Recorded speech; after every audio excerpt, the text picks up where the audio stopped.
Hi Taryn and Dan, thanks for joining me today. I'm really excited to present the final design for your new formal lounge. Thanks for having us. We look forward to seeing what you got. From the initial brief, I've taken on your comments and believe that what we now have will deliver on your expectations.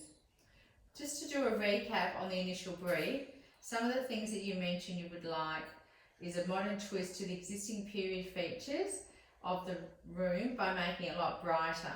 You also wanted somewhere where you could still use as a formal lounge when you have your friends over, or as you said, if you just wanted to go watch a movie, you could sit in that room. And the idea of the project was to connect the original English Tudor front section of the home with the modern renovation at the back of the house that you did over 10 years ago. As it stands, there isn't really a clear flow between the two parts of the house, with the existing lounge room being underutilised. So what I'm going to suggest for you, I'll just give you on the presentation package, what I recommend is that what we do is we're going to paint the walls a lot lighter by doing this in a nice Dulux white matte finish. It's going to make the room feel a lot brighter. We will also do the timbers around the windows and the doors because they're a very dark timber. We're going to do them in a nice lexicon, which is here, and just a quarter strength, because what it's going to do, we'll do that in a gloss, and that's really going to make it a highlight, and it's going to look absolutely stunning. And I think it'll bring out the features of the windows so much more by utilising those colours there that we do. The other thing that we're doing is a nice soft grey for your window furnishings. Here's a sample board that I've got here. By using the soft grey here, it'll just blend in really well with your existing room. And we're going to put the curtains, the drapes 200 mils higher than the window frame. It'll just give it a more strength of, it'll give it more height and also make the windows feel a lot bigger. We will also use the grey in the on the smaller windows, and we're going to just put blinds on those because you don't want to put drapes because they're actually only a small window that you could do. Fair enough. The lounge, because you've just done your existing flooring and you've had that all repolished, which looks beautiful. So we're going to keep that exactly the same because it flows right through to the rest of the house.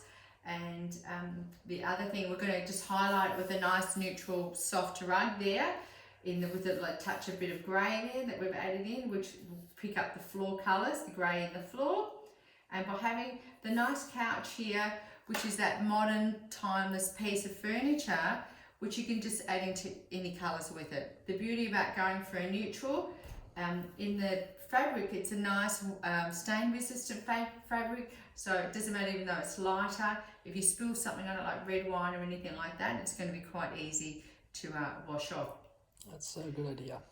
Yeah, it is a good idea. And the beauty of I love the neutral colour because what you can do is you can add in your colours with your throws and also your cushions. So depending on the season, like rust or the blues are in, you can just change it accordingly and you don't have to change any main pieces of your actual furniture. The other option we're doing, a nice coffee table, so that's got a nice, it's not a big bulky coffee table because we're not working with a really large space, so that'll just blend in and look really nice because it's a very open coffee table. Just to give you an idea of the visual of the room, here is, this is the layout. We haven't got a large room that we're dealing with, so that's your door opening to go into your lounge. And then we've got your doors going into your study here. I've done the layout slightly different, so it gives more of a sense of space. And I think it's going to look quite stunning when it's done. And you've got keeping your existing fireplace because as you didn't want to change that as well. That's a good idea. Sorry about my colours. It's a little bit hard to try and get the flooring into the colours. The other one of that just gives you a different perspective on the drawing. It just highlights the fireplace, which will be a nice feature that you've got, and a large mirror that I think will look beautiful over here as a suggestion. And then once you have with this wall, even though being very white now, and then you're going to put your beautiful paintings that you've got, and that'll just make the room a lot more vibrant as well. But the beauty about it, it's timeless and it's not going to be, you'll be able to have that room in the furniture pieces like for the next 20 years because it's going to look fantastic. So yeah, so that's my proposal at the moment. I can just, so what do you think? Yeah, I think you've clearly listened to our brief here, and I really do like what you're doing with the different colours and textures throughout the furniture as well. So I think so far it's definitely matching our brief, and we like what we're seeing. Okay, that's great. Thank you.